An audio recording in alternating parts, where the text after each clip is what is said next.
વૈશ્ય ભગવાનના ઉદરમાંથી પ્રગટ થયા અને શુદ્ર ભગવાનના ચરણ એટલે પગમાંથી. આ વિરાટ નારાયણનું વર્ણન છે ને. આ ચાર વર્ણ આપણા, ચાર આશ્રમ, ચાર વેદ, ઘણું ઘણું ચાર છે, આપ જાણો છો. પણ ચાર વર્ણની પાછળ એટલું બધું ફિલોસોફર સમાયેલું છે. આની સત્યતા એ છે કે ચાર વર્ણની ઉત્પત્તિ થઈ ને. બ્રાહ્મણોસ્ય મુખમાસે દબાહુરાજન્ય. જો બ્રાહ્મણ ક્યાંથી પ્રગટ થયા? ભગવાનના મસ્તકમાંથી. હવે ધ્યાન આપજો કે મસ્તક કેવું છે? મસ્તક જ્ઞાન પ્રધાન છે. એટલે આ કોઈ પ્રશંસાની વાતો નથી, પણ બ્રાહ્મણને ભગવાને જ્ઞાનના માર્ગે કીધું, તમે સમાજને જ્ઞાનના માર્ગે વાળો, ધર્મના માર્ગે વાળો. એટલે બ્રાહ્મણ જાજા એક સમય હતો, હું હતા શિક્ષક. બાહુરાજન્ય, ભગવાનના હાથમાંથી કોણ પ્રગટ થયા? ક્ષત્રિય. હાથ કેવો છે? હાથ બળ પોષક છે. એટલે હાથનું કામ શું હોય? બીજાની રક્ષા કરવાની. તમે જગતની રક્ષા કરો એટલે સમાજની સત્તા કોને સોંપી? એક સમય હતો ને, રાજા મહારાજાઓ જ. ઉદરો વેશ્ય, ભગવાનના પેટમાંથી વેશ્ય, યાને કે તમારી એક જ્ઞાતિનું પ્રાગટ્ય થયું. અને પેટનું કામ કેવું છે? કયો પોષક. એટલે તમે બીજાનું પોષણ કરો. અને જો કથામાં બેઠા હોય ને, તમારું ધ્યાન દોરવા કહું, ભગવાન શ્રી હરિને પ્રાર્થના કરજો કે હે વરુણ દેવતા, મારા ગામડાનો ખેડૂત ગરીબ માણસ હોય, 5-10 વીઘા જમીન હોય ને, અને એ જે 4 મહિનાથી તનતોડ મહેનત કરતો હોય, અને અત્યારે ફસલ પાકી હોય ને, પછી સિંગ કપાસ, એટલે હે ભગવાન, હે ઘનશ્યામ મહારાજ, તને પ્રાર્થના કરીએ કે અમારા એક એક કિસાનોના મોઢામાં કોળિયો આવ્યો છે ને, એ કોળિયો તું છૂટવતો નહીં. અરે અત્યારે પરિસ્થિતિ તમે જાણો છો. આમ કથા શરૂ થઈ તા અભિષેક છો ઉપરથી.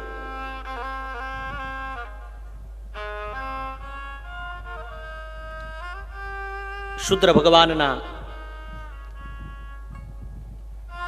ચરણ યાને કે પગમાંથી પ્રગટ થયા. અને પગ એ ક્રિયા સ્થાન છે. એટલે એને શું કીધું? પગનું કામ શું? ક્રિયાનું કામ ચાલવું. એટલે તમે સેવકાઈ કરો, બીજાની સેવા કરો. પણ હવે વર્તમાન કળયુગ આવ્યો ને, એટલે આખું બદલી ગયું ને. એટલે ધ્યાન આપજો. ફરીવાર કહું કે બ્રાહ્મણ જો શિક્ષક, પણ જો શિક્ષક મટીને ભિક્ષુક બને ને તોય તકલીફ. રાજા પ્રજાની રક્ષા કરે ને રક્ષક જો ભક્ષક બને તોય તકલીફ. અને પોષક, પોષક એટલે આપ જાણો છો, વેપારીઓ. પોષક જો શોષક બને તોય તકલીફ. અને સેવકી જો સેવકાઈ છોડી અને ધર્મ ચૂકે તોય તકલીફ. એટલે કર્મની મીમાંસા એ છે કે જેવો જેને આપ્યો છે ને બિઝનેસ, આ દેશની પ્રણાલી છે, વર્ણ વ્યવસ્થા છે ને, મનુ મહારાજની મનુસ્મૃતિ, વર્ણ વ્યવસ્થા, એને પ્રાધાન્ય આપવું જ પડે.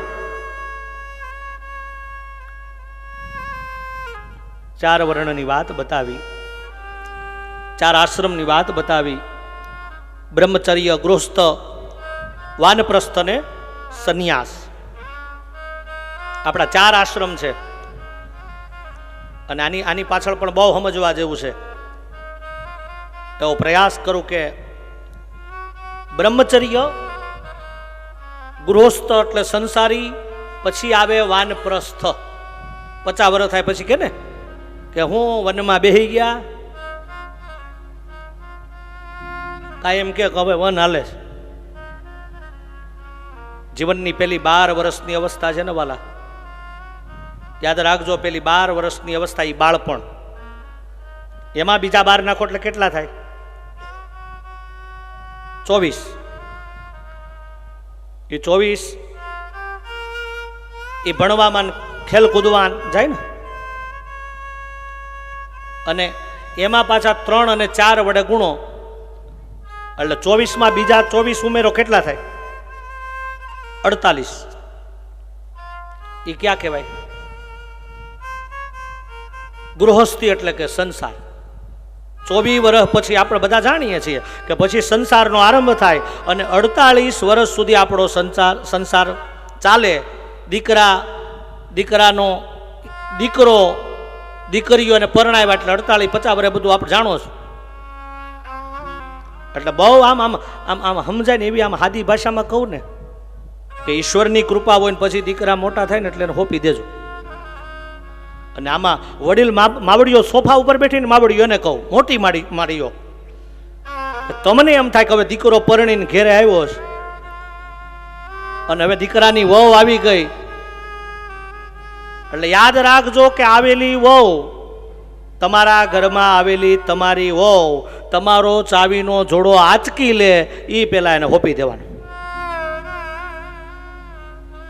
આ વાનપ્રસ્થ છે વાલા. બાપને દીકરાને વ્યવહાર સોંપવા આ કામ કથાનું છે. વાનપ્રસ્થ ઈ બતાવે વાલા. તમને હસાવવા માટે નથી કહેતો. અને માવડિયું જો આમ બીજું કહું, ઘણી જગ્યાએ માતાઓ કહેતા મારા તમારે બધું બોલવું છે ને આ બેઠા બેઠા.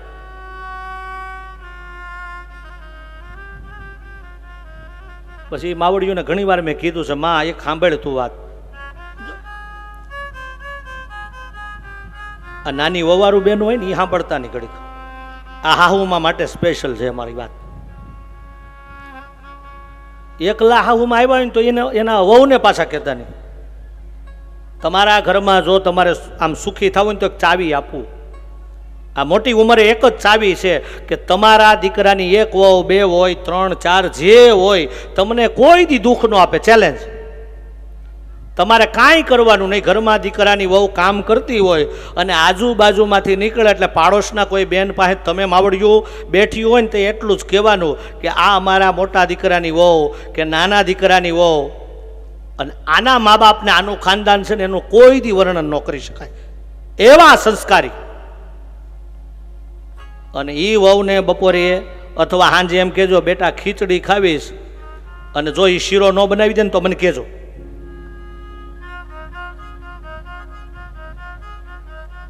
આ વિચારો બદલાવાના. પણ હવે સમસ્યા એ છે કે આપણે એ વર્ષોથી આપણે જે પરિશ્રમ કર્યો અને મહેનત કરી એટલે અત્યારના મા બાપને જે બેલેન્સ નથી રહેતું ને એનું કારણ આ છે. કારણ કે એને બહુ મહેનત કરીને કેમ રૂપિયો આવી તો એને ખબર હોય ને. અને એ ગામડામાં એ મા બાપ તમને બધાને ખબર છે હાલીને જાતા ને હાલીને આવતા, અને કદાચ બહુ સુખી માણા હોય તો ગાડા હોય. હવે એ મા બાપ ગાડામાં ફર્યા છે ને તમારે ભડભડિયામાં ફરવું છે. હવે આ કેમ મેળ આવે એ કયો? 4 વ્હીલ ને મર્સિડીઝ ને એટલે આટલા આ બેલેન્સ છે ને જળવાતું નથી. એનું કારણ આ છે. કારણ કે એ મા બાપે મહેનત કરીને પૈસો મેળવ્યો હતો એટલે એને ખબર છે કે પૈસા કેમ થાય. 4 વર્ષની વાત 48 વર્ષ પૂરા થાય ત્યારે 49 એવું કહેવાય છે. 59 હે 60 હવે હે જીવ સુધર. અને પછી 1 આવે ને 51 52 આ બધા 1 છે. આમાં કાંઈક વ્યવહારિક કામ હોય ને તો બાકી હોય પૂરા કરવાના. અને પછી વનમાં જવાનું. અને એ વનમાં જવું ને એટલે પરિવાર કહું કે ઘરબારને છોડી પુત્ર પરિવારને છોડી અને અહીંથી ગિરનારના જંગલમાં જવાની વાત નથી. અને હું કદાચ અહીંથી સમજાવું, તમે કોઈ જાવો એવાય નથી. વનમાં જવું વાલા એનો અર્થ સીધો સાદો એવો થાય કે દીકરા વહુ મોટા થયા એને હોયપું એટલે ઘરમાં રહી અને જીવનને કેવું બનાવવાનું? રહેવાનું ઘરમાં, પણ આ જીવનને બનાવવાનું વન જેવું. આ શક્તિને છોડવાની, મોહમાયાને છોડવાની આ વાત.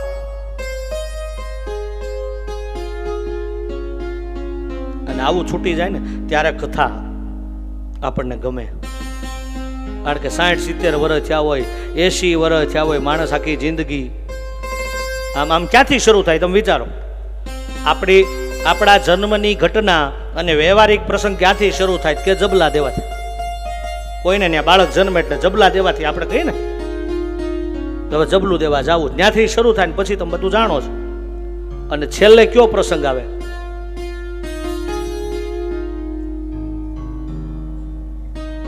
આ સંસારની મોહ માયાને પૂરી કરો એટલે આપણો છેલ્લો પ્રસંગ આવે. શું આવે લ્યો?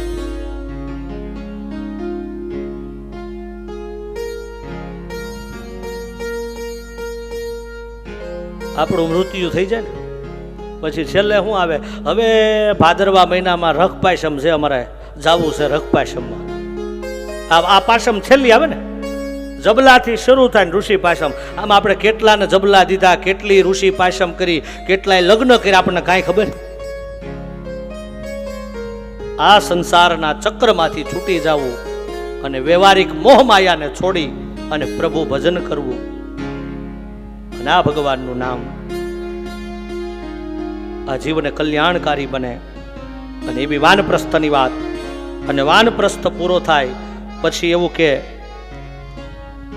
સંન્યાસ આશ્રમ. અને યાદ રાખજો, સંન્યાસ આશ્રમ એટલે હું કે સંન્યાસ આશ્રમ એટલે પાકેલી કેરી હોય ને, પાકેલી કેરી, એ પાકેલી કેરીનો એ ફળનો રંગ કેવો હોય? કેસરી હોય. એટલે જો મારા દેશના સાધુ સંતોના ભગવા વસ્ત્રો કેસરી છે. સંન્યાસીને પછી છોડવું ન પડે, આપોઆપ છૂટી જાય. અને એનું નામ સંન્યાસ આશ્રમ કહેવાય. સંન્યાસ આશ્રમ એટલે આપને ફરીવાર કહું કે સંન્યાસ આશ્રમ કોઈ સામાન્ય નથી. આ દેશના સાધુ સંતોને જોવો ત્યારે ખબર પડે કે એના જીવનમાં ભગવાનના નામનો મહિમા હોય છે. અને એ સંન્યાસીઓ એની અલમસ્ત ફકીરીમાં હોય છે. અને આવો ભક્તિનો વૈરાગ્ય લાગે ને એનું નામ સંન્યાસ આશ્રમ કહેવાય. અને એવા સંન્યાસીઓ આ દેશના સાધુઓ જેને સંન્યાસ વર્ણ જગતગુરુ આદિ શંકરાચાર્ય એક નાનકડી ઉંમર 32 વર્ષની અને 4 વેદને ઘોળીને પી ગયા. અને આજે 32 વર્ષનો થયો હોય, ભણતો હોય, અને એને 32 વર્ષમાં બધું હંકેલીને લીલા સંકેલીને જતા રહ્યા. ભક્તિનો નશો લાગે ને ત્યારે સમજી લેવાનું કે હવે સંન્યાસ આશ્રમ થયો છે. અને વાલા, આ નશો ભગવાનની ભક્તિનો નશો અને એક કથારૂપી અમૃત પ્રેમીઓ માટે, બહુ રોગીઓ માટે આ ભાગવતની કથા છે ને એ ઔષધિ છે. વિરક્ત માટે રસાયણ છે. અને નશો જેમ ચડે ને, ભોલે બાબા શંકર નશામાં સમાધિમાં બેઠા હોય, પણ યાદ રાખજો ભક્તિનો નશો છે ને, અલખ કે અમલ પર ચડે યોગીઓ કો જણાયે તરણ સમ જગત બાદશાહી. અલખ કે અમલ પર ચડે યોગીઓ કો જણાએ તરણ સમ જગત બાદશાહી. અલખ કે અમલ પર અમલ કી હો યારી એ ખુમારી ન ઉતરે. અમલ કી હો યારી ખુમારી ન ઉતરે. અદલ શહેનશાહી કી परवान मुझसे. अल्ख के अमल पर चढ़े योगियों को जनाए तरण सम नारायण बापू ने याद करवा जगत बादशाह. कृष्ण भिखारी मिले शहनशाही. कृष्ण भिखारी मिले शहनशाही. પરમહંસોને નશો લાગ્યો, સુખદેવને લાગ્યો, દાદા ખાચરને લાગ્યો, કેવો હોય તો કહી શકાય. આ નશો મોટા મોટા યોગીઓને લાગ્યો ને કથાની ભાષામાં કહેવાય આસવ. સુખદેવને નશો, વ્યાસને નશો. પણ યાદ રાખજો, ઓલો નશો ના નશો બે ફેર છો પાછા. નકર એક જણને શરદી થઈ ને એટલે ગામડામાં એક ભાયામાં મળ્યા, કે કેમ? એ કે શરદી થઈ છે. કે એમ? એ કે લ્યો ને થોડુંક લ્યો ને. એટલે ઓલા ભાઈ કે એ કે થોડુંક લઉં. એ કે આ લ્યો. એ કે આ વહી જાય શરદી. તો ઓલા ભાઈ કે શરદી ન જાય. એ કે એમાં શું છે? એ કે હા લ્યો, થોડુંક લ્યો. એ કે એટલે ઓલા ભાઈ કે શરદી વહી જાય. એટલે એ ભાઈ કે અરે શરદી હું અમારી 50 વીઘા ગામડા વહી ગઈ. અમલ કી હો યારી આંખો મારી ન ઉતરે. अमल की वो यारी यारी यारी यारी, अमल की वो यारी खुमारी न उतरे. अदल सहन शाही को परवान काई, तलक के अमल पर चढ़े योगियों को जड़ाए तरण सम जगत बादशाही. तलक के अमल पर જણાએ તરણ સમ જગત બાદશાહી. શબ્દો તો જુઓ કે જેની પાસે કાંઈ ન હોય, વાલા આ દેશનો સાધુ, આ દેશનો સંન્યાસી, હાથમાં કમંડળ હોય, ખાલી પહેરેલા કપડાં હોય, અને છતાંય જાતા હોય ને રસ્તા ઉપર આપણે શું કહીએ? સ્વામીજી, સ્વામીજી. આપણા ઘરમાં આપણે કોઈ દી આપણને આપણી ઘરવાળીએ કીધું સ્વામીજી પાણી લાવું, સ્વામીજી જમવા નહીં. અને મારા દેશનો એક ઋષિ સંતને કાંઈ ન હોય છતાં એની બાદશાહી તો જો. આ ફકીરી છે. એટલે યાદ રાખજો, તમારું ધ્યાન દોરવા કહું કે એવું નહીં માનતા કે મોટા બંગલા હોય ને મોટા મહેલ હોય તો સુખી હોય. ઘણી વાર ઝૂંપડામાં લહેર આવે. અને જો બંગલામાં રહેનારા બધાય જો સુખી હોય તો કોઈ દી કોઈ શેઠ બાપા રડતા હોય? એટલે બંગલામાં રહેતા હોય કઈ બધાય સુખી ન હોય. અને ઝૂંપડામાં રહેનારા બધાય કાયમ ગરીબાઈ નથી હોતા. અને ઝૂંપડામાં રહેનારા જો બધાય ગરીબ હોય તો કોઈ વિધવા બેન એના બાળકને જન્મ આપે કયો? એને ખબર છે કે આજ ઝૂંપડું હોય તો આવતીકાલે. આવો નશો સુખદેવજી મહારાજે, ભગવાનના નામનો નશો ભક્ત પ્રહલાદને મળે, વેદ વ્યાસને મળે. હે રાજા પરીક્ષિત, ભગવાનના આવા ચરિત્રને વિરામ આપી અને ભગવાન નારાયણ એક એક લીલાઓ કરી છે પ્રભુએ. ભગવાને એ સમયે ખગોળ ભૂગોળનું વર્ણન કર્યું. અને પરમાત્મા આ જગતની રક્ષા કરવા માટે આવે, આવા સંન્યાસ આશ્રમની વાત બતાવી.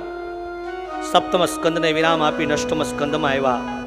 અને અષ્ટમ સ્કંદની કથામાં એક મનુથી બીજા મનુ થયા, ઇન્દ્ર થયા, સપ્તર્ષિ થયા, સાતમો વ્યવસ્થ મનુ થયો. અત્યારે જે ચાલે ને સાતમો વ્યવસ્થ મનુ ચાલે છે.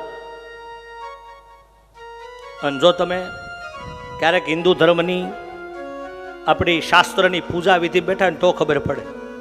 દેશ કાળ બધું બોલાય ને એટલે ક્યારેક પૂજામાં બેસજો. ભગવાનની કોઈ પણ પૂજા હોય, બ્રાહ્મણોને બોલાવીને એમાં બેસશો ને તો ખબર પડી જાય. પૂજા બહુ આમ આવશ્યક છે. અને સંકલ્પમાં આવે હસ્તે જલમાદાય, બ્રાહ્મણ આવે એટલે શું કે? ત્રિવાર વિષ્ણુ નામ સ્મરણમ, ઓમ વિષ્ણવે નમઃ, ઓમ વિષ્ણવે નમઃ, ઓમ વિષ્ણવે નમઃ. આવે ને ગોર બાપા? હવે હાથમાં જળ રાખો, પછી સંકલ્પ બોલે. આમ ધ્યાન આપો તો ખબર પડે. પણ આપણું ધ્યાન તો મોબાઈલમાં જ હોય. તમારે ઘણી વાર આમાં સાંભળવા જેવું છે. આપણે કઈ લ્યો હવે પૂજા શરૂ થાય, હાથમાં જળ લ્યો, સંકલ્પ કરો એટલે પી જાય. એટલે ભાઈ પીવાનું નથી, પેલા પીવાય શરૂઆતમાં પૂજામાં, પણ હવે તો હાથ જોડ કરાવવાની છે. એટલે આ બધું સમજાય. પૂજા વિધિ છે ને બહુ બહુ આવશ્યક છે. કે ને અહીંયા આપણે પહેલે દિવસે દાદાના હાથે દીપ પ્રાગટ્ય કર્યું ને, દીપ પ્રાગટ્ય થયું ને, અમે એક જગ્યાએ ગયા, મને કે લ્યો હાલો દાદા હવે દીવો હળગાવો. અરે મેં કીધું પેટાવા આવ્યા, હળગાવાના ચૂલા હોય વાલા. આ આપણી દેશકાળ અને આપણી આ જે ક્રિયા છે ને એને જાણો, અને આવું બધું સમજાય ત્યારે ખબર પડે. પહેલે દિવસે કીધેલું કે કથા સાંભળવાની વસ્તુ નથી, કથા સમજવાની વસ્તુ છે. એટલે ફોડ પાડવા પડે ઘણી વાર. કે ને ઘણા શું કે હવે કે સરથાણામાં આરજેડી ફાર્મમાં નરેશ દાદાની બેઠી છે, પણ વાલા ફોડ તો પાડો, કથા દશા. એટલે આમ ફોડ આપણી ભાષા એવી છે વાલા, આપણને સમજાય ક્યારેક આપણે આમાં ઊંડા ઉતરવું પડે. નકર તમારા કુંડલાથી ખાંભા રોડ જાય ને, તો ખાંભા રોડ ઉપર ખરાધારની બાજુમાં બે ભાઈઓ ઊભા હતી. કે ક્યાં વાલા? એ કે એટલે કે લે હમણાં અમેરિકા તો, એ કે 6 મહિનાથી અમેરિકા તો, એ કે એમ, એ કે અમે જતા, અમે તો સવારે જ્યાં સાંજે આવ્યા. એટલે ઓલો આમ સકર ખાઈ ગયો. કે તારી ભલી થાય. એ કે લે, એ કે ક્યાં? એ કે અમે અમેરિકા જતા, એ કે અમે જતા પણ અમે તો સાંજે ઉતાર્યા. એટલે ઓલો કે એ કે અમે અમેરિકા જતા, ઓલો કે હું ખડાધાર પાસે રબારિકા જોતો, ઓલો અમેરિકા કે ના રબારિકા. કથામાં સમજાવવું જોઈએ, જ્યાં સુધી સમજાય નહીં ને. હસ્તે જલમાદાય ત્રિવાર વિષ્ણુનામ સ્મરણમ. ઓમ વિષ્ણવે નમઃ, ઓમ વિષ્ણવે નમઃ, ઓમ વિષ્ણવે નમઃ.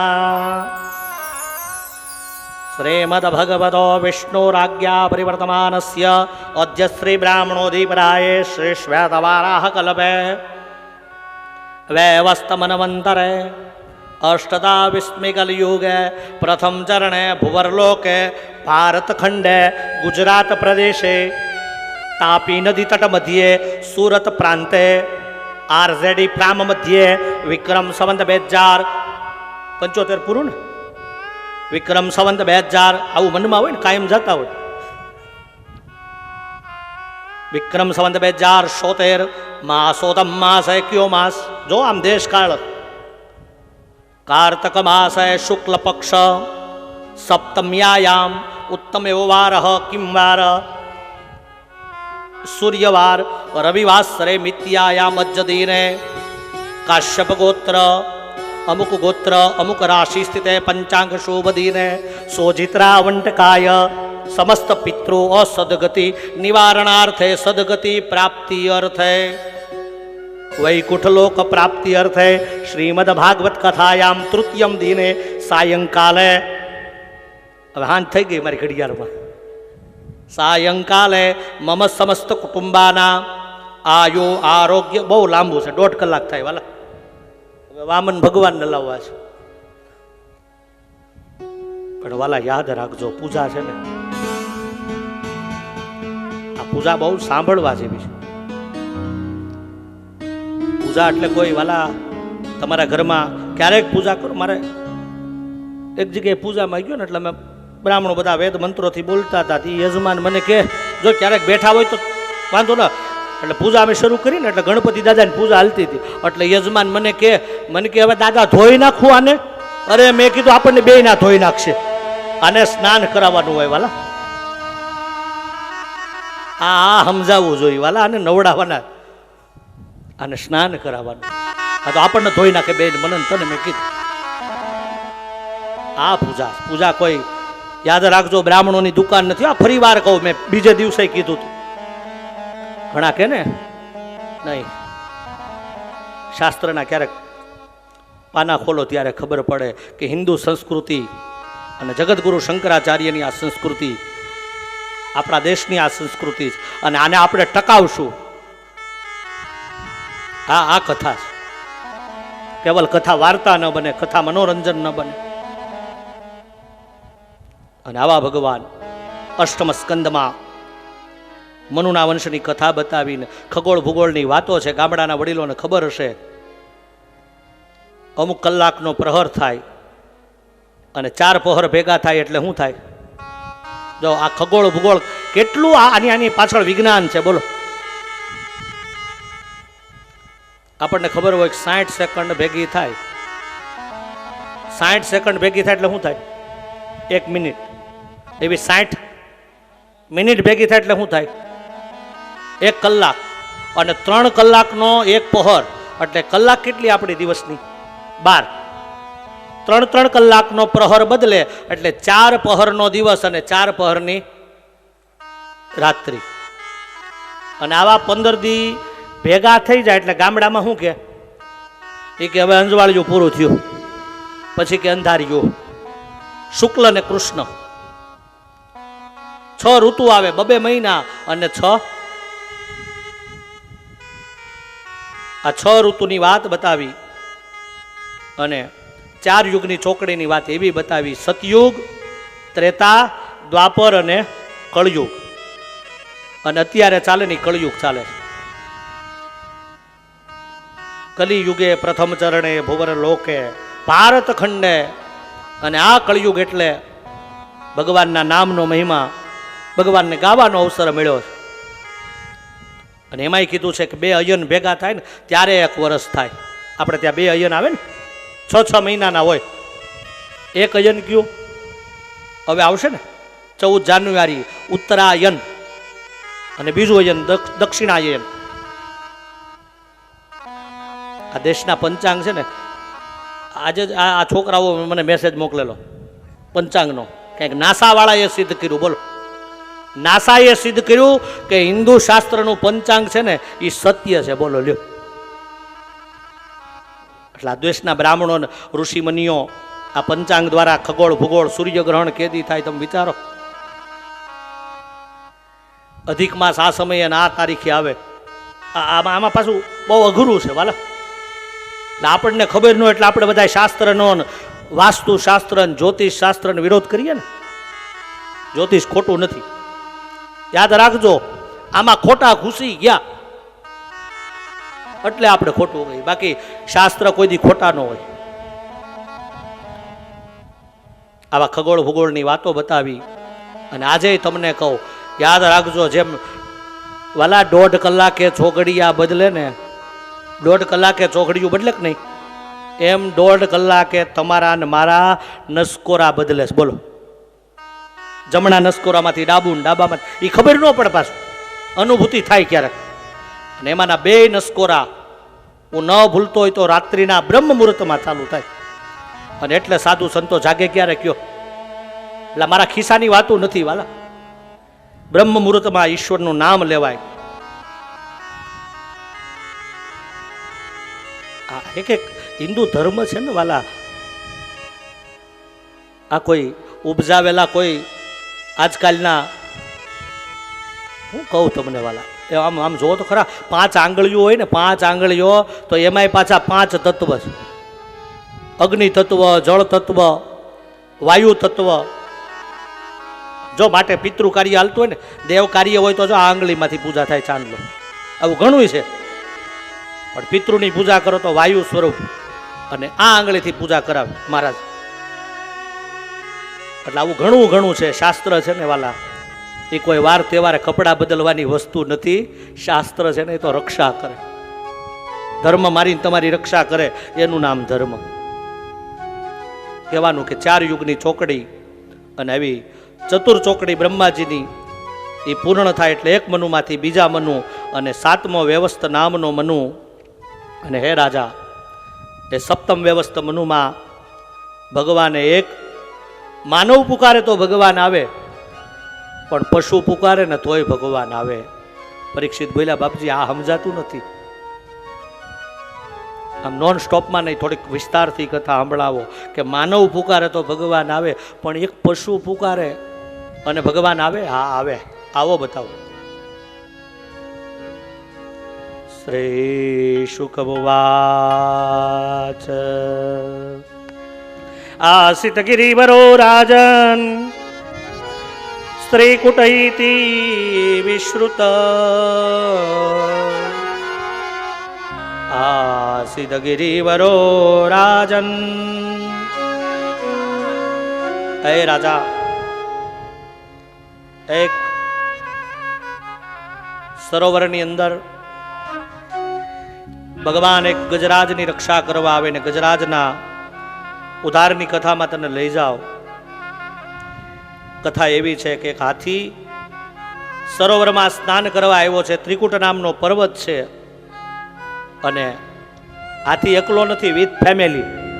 હાથી છે, આઠણી છે અને સાથે નાના નાના હાથીના બચ્ચા. હાથીના બચ્ચાને શું કે? મદનિયા. મદનિયા આપણા હિન્દુ ધર્મમાં પ્રાણીઓમાં પાછું જો આવું કહેવાય. ગાયને જન્મે શું કે? એમ નો કે ગાય આવી, વાછરડું આવ્યું. શેરીમાં કૂતરા હોય ને એમાં જો કૂતરું વિહાણ હોય શું કે? ગલુડિયા કે. આ બધું જાણવા જેવું છે. હાથીના બચ્ચાને શું કે? મદનીઓ. એ ઊંટના બચ્ચાને શું કે ખબર છે? આ સાવ બોતળા જેવો લાગે છે. આ બધા શબ્દો છે, સૌરાષ્ટ્રની તળપદી ભાષા.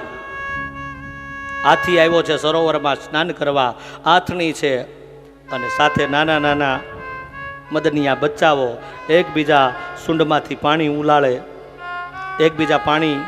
એકબીજા ઉપર ફેંકી રહ્યા છે. અને આ કથા છે ને, આ ગજેન્દ્રની કથા નથી, આપણી છે. વાહ! જીવ માત્ર સંસારમાંથી મોહરૂપી સાગરમાં જીવ આવે અને આ જીવ આવે પછી ઘટના કેવી ઘટે? હાથી, આથણી અને મદનિયા સ્નાન કરતા હતા. એ સમય આખો પરિવાર આનંદ કરે છે. એમાં જીવ સંસારમાં આવે, પુત્ર, પરિવાર, સંપત્તિ, સત્તાનો મદ, સંપત્તિનો મદ, કોઈને મસલ્સ પાવર, કોઈને માઇન્ડ પાવર, કોકને મની પાવર. અને આવા સંસારના મદમાં જીવ અંતકાળે જ્યારે કાળ આવે ને, ત્યારે આ કાળ આવીને જીવને પકડે ત્યારે જીવ દુઃખી થાય. એટલે જીવ એટલે ગજેન્દ્ર એટલે માની લેજો આ કથા કોઈ હાથીની નથી, આપણી જ છે, મારી ને તમારી. પ્રત્યેક જીવ હાથી, ગજેન્દ્ર. અને સરોવરમાં હાથીને એ સમયે ઝુંડે પગ પકડ્યો મગરમચ્છે અને મગરમચ્છ એ પગ છોડતો નથી અને હાથી જેવું મહાકાય પ્રાણી એ પાણીમાં મૂંડું જવા લાગ્યું. અને આથણી સમજી ગઈ. આથણીએ અને મદનિયાએ છૂટા પ્રયાસ કરવા, છોડાવવા બહુ પ્રયાસ કર્યો, પણ આથણી મદનિયા એ હાથીને બચાવી ન શક્યા. એમ આપણી પહેલી બીમારી હોય ને વાલા, આ જો ધ્યાન આપજો કે પહેલી બીમારી હોય, દીકરા કે પરિવાર ડોક્ટર પાસે આવે પણ પછી બીમારી એ માજા મૂકી હોય ને એટલે બધાય આઘા ભાગે. એમ આથણી સમજી ગઈ, મદનિયા સમજી ગયા કે આ બાપા હવે મરવાના છે એટલે વાંઈ રેવાય નહીં, નકર આ મગરમચ્છ આપણને મારી નાખશે. એટલે બધાય સરોવરમાંથી બહાર નીકળ્યા અને ભાગવા લાગ્યા. ત્યારે હાથીની આંખમાં આંસુ આવ્યા કે જે કહેતા હતા મારા છે, મારા છે. આપણી કથા જ છે ને, આપણને બધાય કે આ મારા છે, મારા છે. પણ અંતકાળે જે જીવની દશા હોય ને ત્યારે કોઈ બાજુમાં ન હોય, તેથી જીવ પથારીમાં બોલતો હોય કે આ બધાય કહેતા હતા મારા છે, મારા છે, ઈ ક્યાં મરી ગયા? અને ત્યારે કોઈ જીવની પાસે ન આવે ને ત્યારે એક ભગવાન શ્રી હરિને યાદ કરે કે પ્રભુ હવે તું ઉગાય. અને હાથીએ એવું નક્કી કર્યું કે હવે મને મારો પરિવાર, મને કોઈ ઉગારશે નહીં. હવે એક કામ કરું, હવે મને કોઈ ઉગારવા વાળું હોય ને તો ભગવાન નારાયણ છે. ને હાથીએ જે સ્તુતિ કરીને ભાગવતમાં લખ્યું છે, હાથીએ ગજેન્દ્રએ ભગવાન નારાયણની સ્તુતિ કરી. હાથીએ એક પશુ સ્તુતિ કરે કોઈ દી? યત્ર નારાયણમ દેવમ શુક્લવર્ણમ ચતુર્ભુજ शंख चक्र गदा पद्म वनमाला विभूषित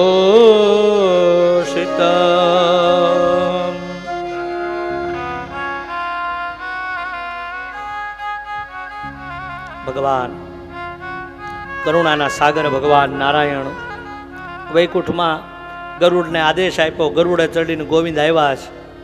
અને એવું કહેવાય કે ગરુડને પણ અહંકાર થયો કે હું હોય તો ભગવાન જઈ શકે, અને માટે ભગવાને ગરુડને કીધું, ગરુડ તમે થોડી વાર દૂર જતા રહો. અને કરુણા ભક્ત ઉપર વરસાવવા ભગવાને એવું કહેવાય કે ચાલીને આવ્યા છે. ચાલીને ભગવાન આવ્યા એમ નહીં, ભગવાને પોતાની સૂંઢમાંથી જળ લઈ અને હાથીએ એ સૂંઢમાંથી જળ લઈને ભગવાન નારાયણના ચરણમાં પાદ પક્ષાલન કર્યું. પ્રભુના પાદ પક્ષાલન કરનાર આજ હાથીએ એ સરોવરમાં કમળ હતા અને કમળમાંથી એક કમળ તોડી અને ભગવાન નારાયણના શ્રી ચરણમાં સમર્પિત કર્યું. અને હાથીએ જે સુંદર મજાની સ્તુતિ ભગવાન નારાયણની સ્તુતિ ગાઈ, આવો એ સ્તુતિને આપણે ગાઈએ કે એક હાથીએ ભગવાન નારાયણની સ્તુતિ કરી. કેવી? હે પ્રભુ, આપ મારી રક્ષા કરવા આવ્યા છો. અને ભગવાન નારાયણે હાથમાંથી સુદર્શન ચક્ર છોડ્યું અને સુદર્શન ચક્ર છોડતાની સાથે ગજગ્રાહ એનું યુદ્ધ થતું હતું, એમાં ભગવાને આ મગરમચ્છને માર્યો અને હાથીને ઉગાર્યો. અને હાથીએ ફરીવાર ભગવાન નારાયણને પ્રાર્થના કરી, હે ગોવિંદ હે ગોપાલ अब तो जीवन हारे. हे गोविंद हे गोपाल अब तो जीवन हारे. हे गोविंद हे गोपाल अब तो जीवन हारे. हे गोविंद हे गोपाल अब तो जीवन हारे. हे गोविंद राखो शरण अब तो जीवन हारे. गोविंद राखो शरण अब तो जीवन हारे. हे गोविंद राखो शरण अब तो जीवन हारे.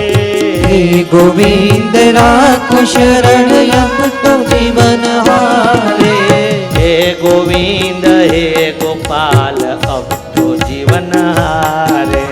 हे गोविंद हे गोपाल अब तो जीवन हारे.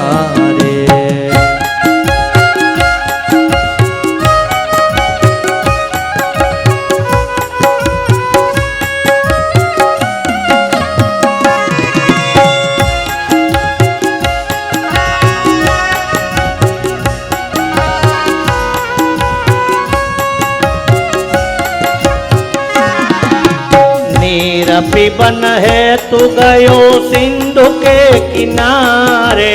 नीर पिबन है तू गयो सिंधु के किनारे. नीर पिबन है तू गयो सिंधु के किनारे. नीर पिबन है तू गयो सिंधु के किनारे. सिंधु बीच बसत ग्राह चरण लई पखारे. सिंधु बीच बसत ग्राह चरण लई पखारे. हे गोविंद हे गोपाल तो जीवन हारे. हे गोविंद हे गोपाल तो जीवन हारे. द्वारका में शब्द गयो शोर भयो भारी. द्वारका में शब्द गयो शोर भयो भारी. દ્વારકામાં વાજ ગયો. ભગવાન નારાયણ શંખ ચક્ર ગદા અને કમળ ધારણ કરી ભગવાન ગરુડે આવ્યા અને ગરુડે ચડી અને ગોવિંદે હાથીનો ઉદ્ધાર કર્યો.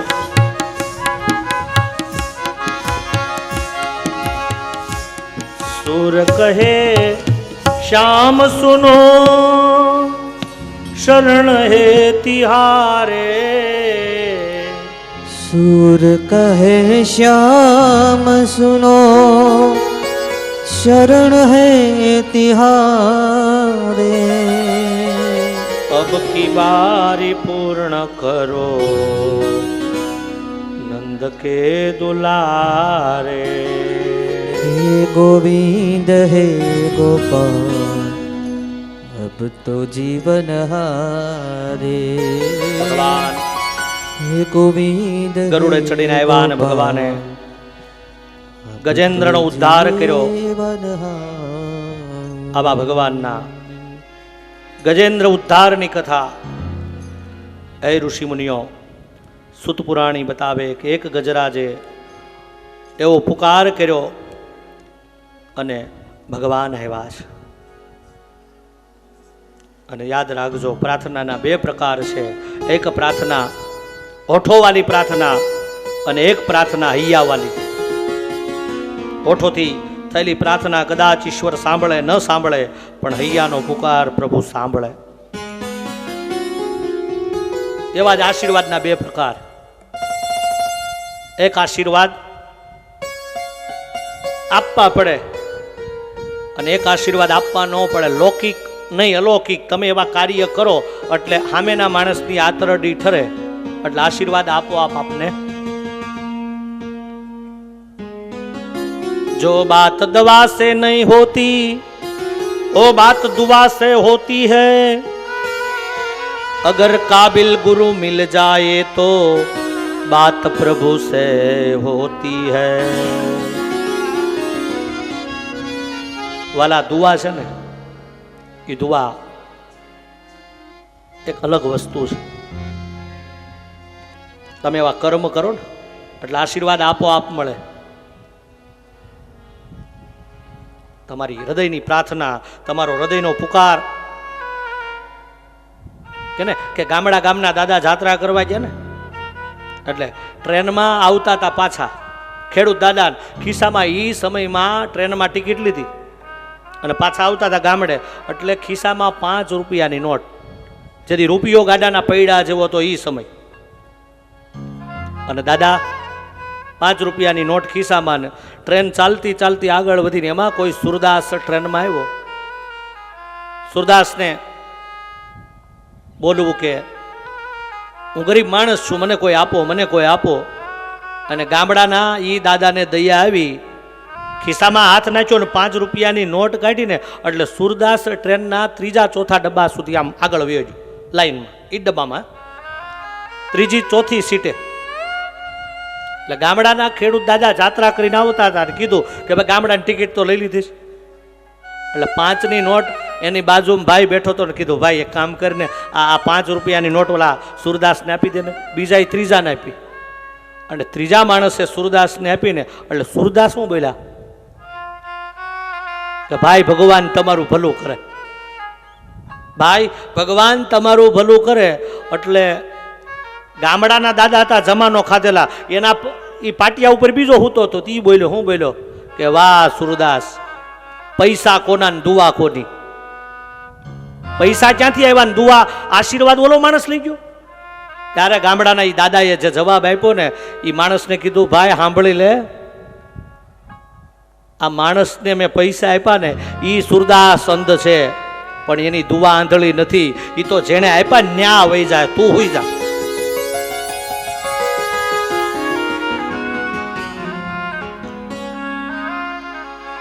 ભગવાન નારાયણની આ કથા એ બતાવે કે સુંદર મજાની ગજરાજની પ્રાર્થના અને સ્તુતિથી ભગવાન નારાયણ પ્રસન્ન થયા.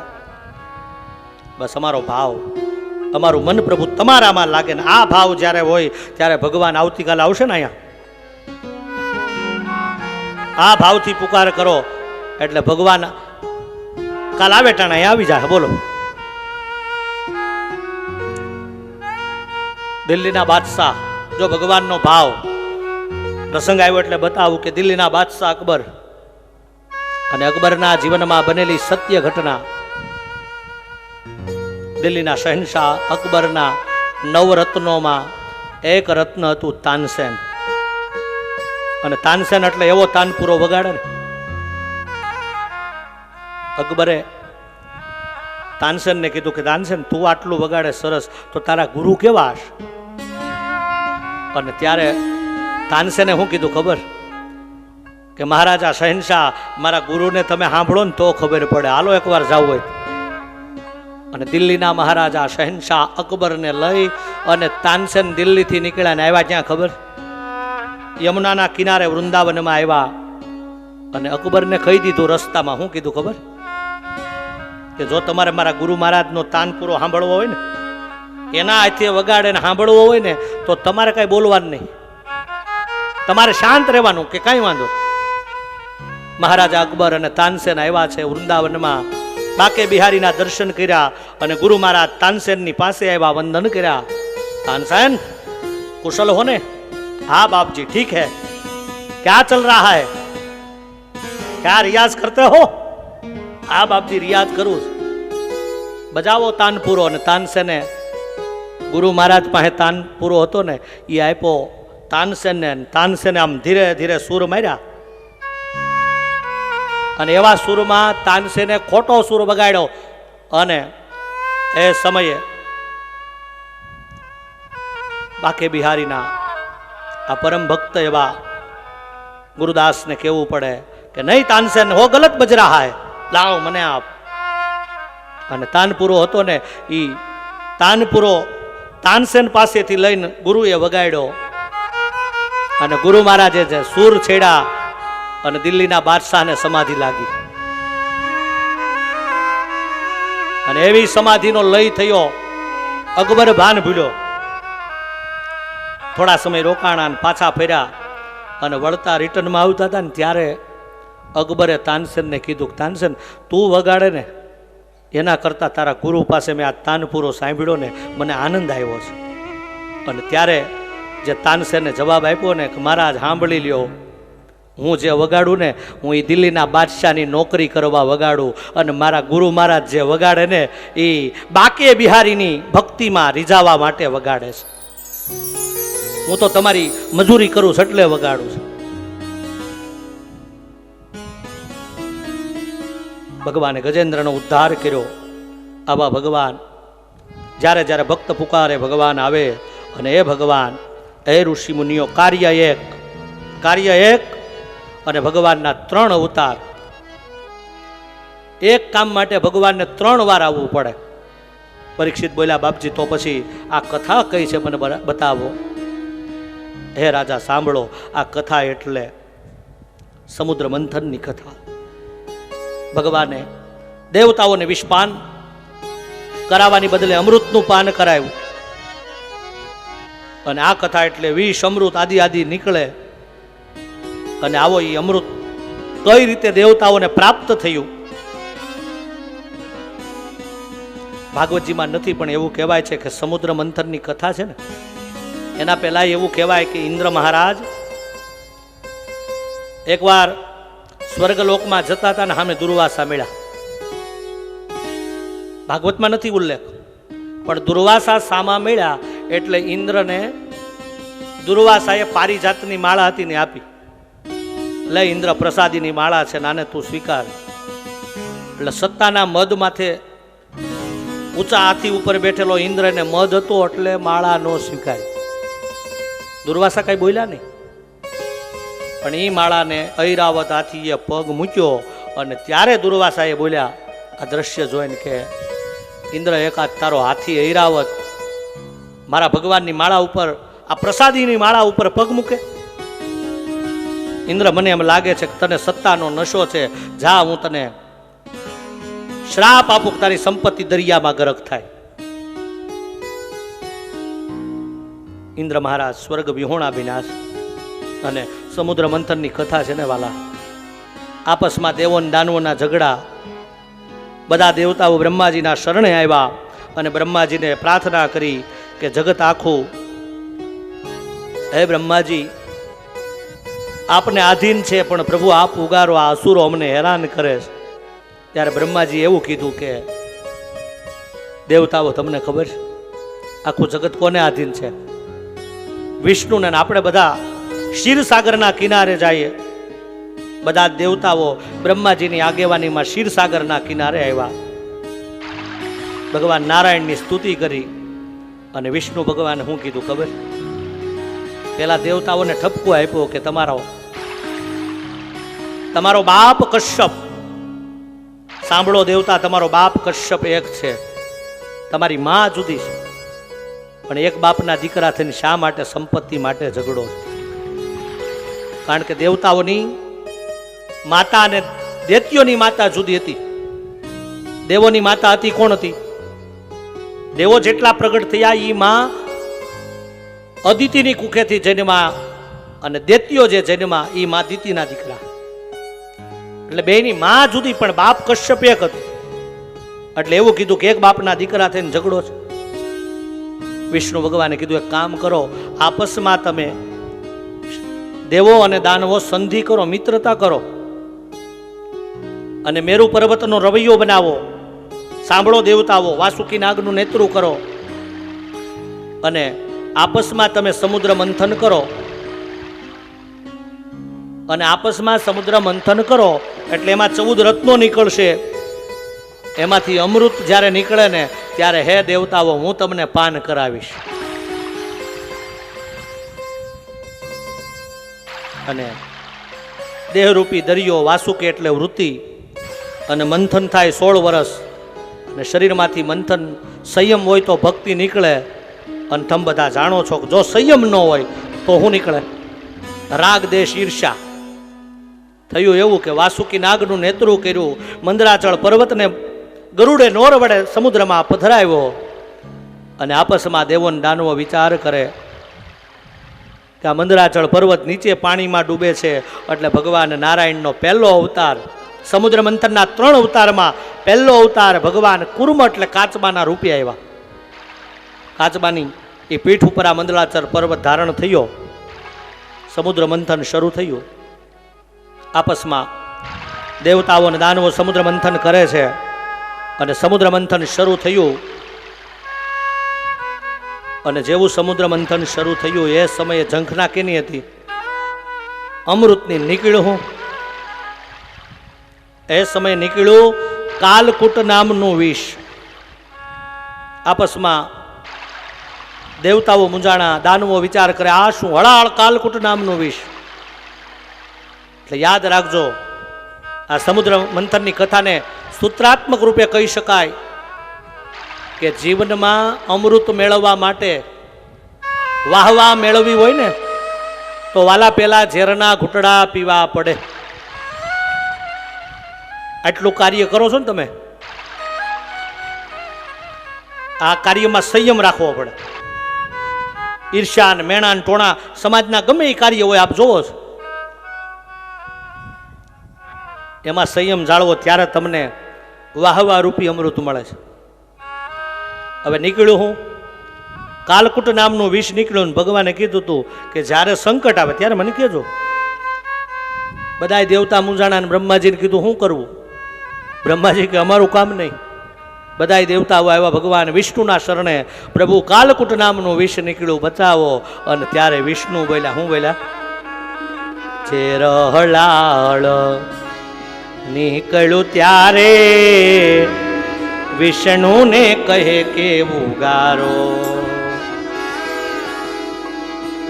વિષ્ણુ કહે આ કામ કઠણ છે, તમે ચાલો શંભુના શરણ. સદા શિવ આશરો એક તમારો. સદા શિવ આશરો એક તમારો. સદા શિવ આશરો એક તમારો. વિષ્ણુ ભગવાને એવું કીધું, દેવતાઓ આ મારું કામ નહીં, એક કામ કરો, આ કાલકૂટ નામના વિષને જો કોઈ પચાવવા વાળું હોય તો કૈલાસમાં બેઠેલો જોગી જટાળો ને બધા દેવતાઓ આવ્યા. ક્યાં? કૈલાસમાં મહાદેવના શરણે આવ્યા. આપસમાં બધાએ દેવતાઓએ મહાદેવની સ્તુતિ કરીને ભોલે બાબા સમજી ગયા કે આ સ્વાર્થી દેવતાઓ ક્યારેય આવે નહીં, કાંઈક સંકટ લાગે છે. અને ત્યારે બધા દેવતાઓએ બધી વાત કરી કે બાબા સમુદ્ર મંથન કરીએ છીએ, કાલકૂટ નામનું વિષ અને આપ ધારણ કરો. અને બાબાએ કરુણા કરી, અને બાબા ભોલેનાથની કરુણા બાબાએ ન મુખમાં રાખ્યું ન પેટમાં રાખ્યું, અને બાબાએ જ્યારે એના કંઠમાં રાખ્યું અને બાબાનું એક સુંદર મજાનું સ્વરૂપ, કાલકુટ નામનું વિષ, એનો વર્ણ નીલ હતો ને બાબાનું નામ પડ્યું એક નીલકંઠ. નીલકંઠ જેનું નામ કહેવાનું, એ જ સમયે ભગવાન મહાદેવે દેવતાઓના સંકટ દૂર કર્યા. આવા બાબા ભોલે.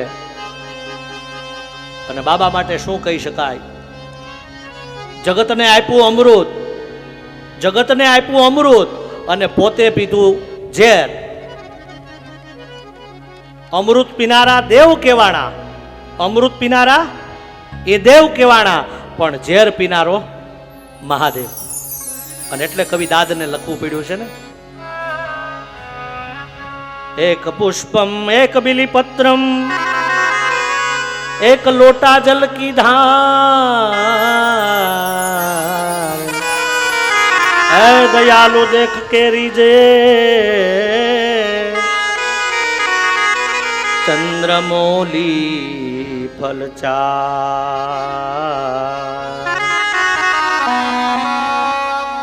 कैलाश के निवासी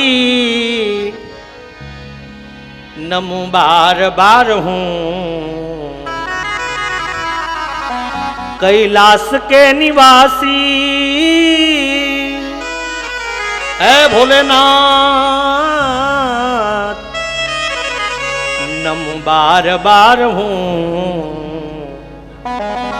आयो शरण तुम्हारे भोले तार तार तू, आयो शरण तुम्हारे भोले तार तार तो, कैलाश के निवासी नमो बार बार हो, नमो बार बार हो। आयो शरण तुम्हारे भोले तार तार तो, आयो शरण तुम्हारे भोले तार तार तो।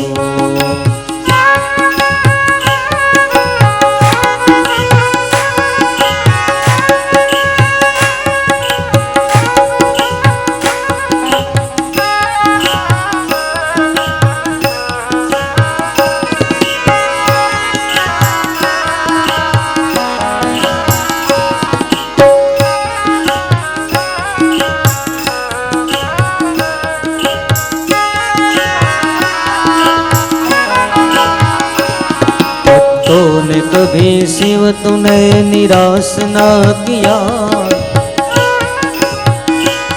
मांगा दिन है जहाँ वरदान दे दिया।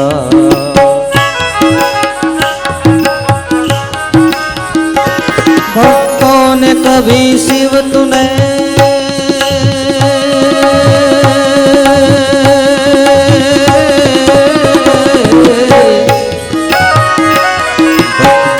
कभी शिव तूने निराश ना किया, मगा जिन है जहाँ वरदान दे दिया। बड़ा है तेरा दाय जा, बड़ा है तेरा दाय जा, बड़ा दातार तू, बड़ा दातार तू। आयो शरण तुम्हारे भोले तार तार तू, आयो शरण तिहारे प्रभु तार तार तू।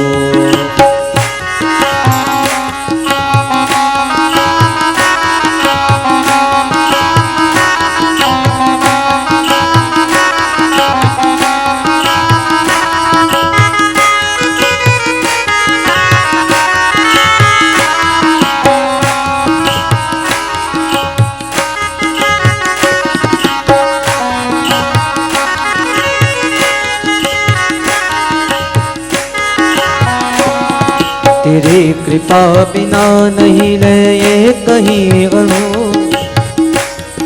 लेते है श्वास तेरी दया से तणु तणु।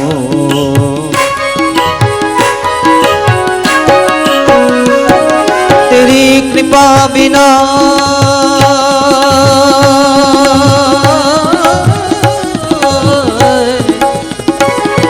तेरी कृपा बिना नहीं रहे कहीं अणु, लेते हैं श्वास तेरी दया से तनु तनु। हे दात एक बार मुझको निहार तू, कहदार एक बार मुझको निहार तू। तू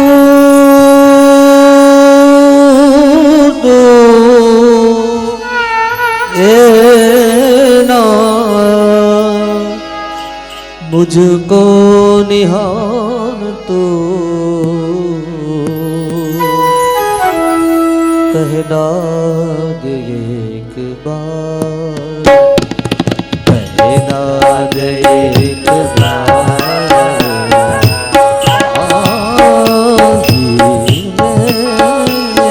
महादेव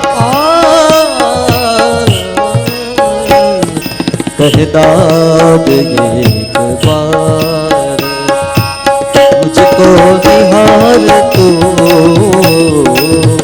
कैलाश के निवासी।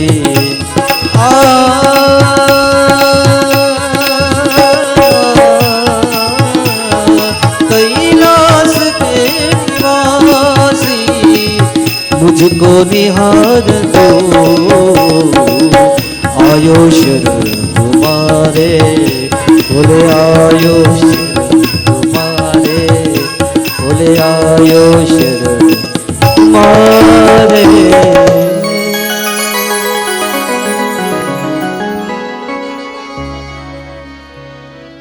आयो शरण तुम्हारे,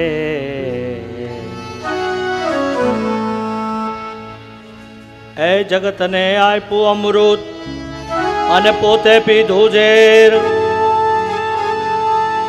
અમૃત પીનારા દેવ કેવાણા, પણ ઝેર પીનારો મહાદેવ। એ જગતમાં બધા ઝેર પીનારા, આ જગતમાં બધા ઝેર પીનારા કઈ શંકર નથી હોતા। જિંદગીથી કંટાળી અને ઝેર પીર અને આડો પડી જાય ને એને તો કાયર કહેવાય। ઈશ્વરે જેદી સુખ આપ્યું હોય તેદી આનંદ હોય ને દુઃખ હોય ને ત્યારે આનંદમાં રહેજો, એટલે આ માર્ગે જાતા નહીં। હે જગતમાં બધા ઝેર પીનારા કઈ શંકર નથી હોતા, અને કદી દેખાય છે એવા ગુણો અંતરમાં પણ નથી હોતા। દેવોના દેવ મહાદેવ બોલે બાબાનો મહિમા વધ્યો। કાલકુટ નામનું મહાદેવે વિષનું પાન કર્યું અને ભગવાને આ જહરનું પાન કર્યું ને એટલે ભગવાન આજે તમે હરિદ્વાર જાઓ ને, ઋષિકેશમાં આગળ જાઓ એટલે ભગવાન બેઠા જ ક્યાં? નીલકંઠ। બહુ ઊંચાણ ચડાણ વાળું છે,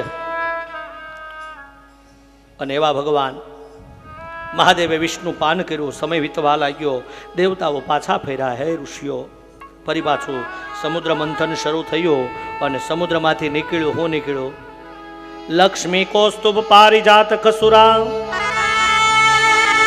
ધનવંતરી ચંદ્રમા, ગાવ કામ દુધો સુરેશ્વર, ગાવો કામ દુધો સુરેશ્વર ગજો, રંભાદિ દેવાંગના, રંભાદિ દેવાંગના। અશ્વ સપ્તમુખો વિષમ હરિધનો, શંખો મૃતમ ચાંબુધે, રત્નાની ચ ચતુર્દિશમ પ્રતિદિનમ, કુર્યાત સદા મંગલમ। એ રાજા પરીક્ષિત, સમુદ્ર મંથનમાંથી એવું કહેવાય કે સમુદ્ર મંથનમાંથી 14 રત્નો નીકળ્યા, અને એ 14 રત્નો એટલે એક નીકળી કામધેનુ ગાય ઋષિઓને આપી,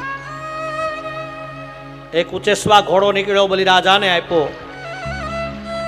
ઐરાવત હાથી નીકળ્યો ઇન્દ્ર મહારાજને આપ્યો, કૌસ્તુભ મણિ ભગવાન નારાયણે એના વક્ષસ્થળમાં રાખ્યો। એવું કહેવાય સ્વર્ગમાં પારિજાતના વૃક્ષ આવ્યા, સમુદ્ર મંથનમાંથી પારિજાતના વૃક્ષો એને સ્વર્ગમાં આરૂઢ કર્યા. સમુદ્ર મંથનમાંથી અપ્સરાઓ નીકળી એને સ્વર્ગમાં આરૂઢ કરી.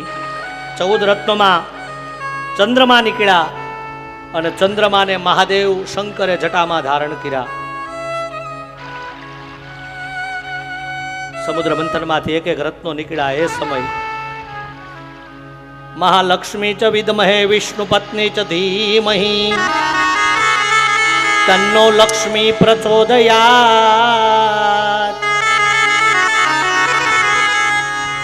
હાથમાં કમળની માળા અને કમળના પુષ્પોની માળા લઈને ભગવતી પરાંબા જગદંબા માં લક્ષ્મી એ પ્રગટ થયા.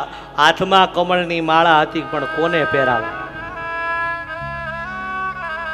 માળા હાથમાં છે. લક્ષ્મીજીએ દ્રષ્ટિ કરી અને એમાં એમ લાગ્યું કે સ્ફટિક શિલા ઉપર બેઠેલા નારાયણ ભગવાન શ્રી હરિ વિષ્ણુ એને જો માળા પહેરાવું તો આ જોડલું બરાબર.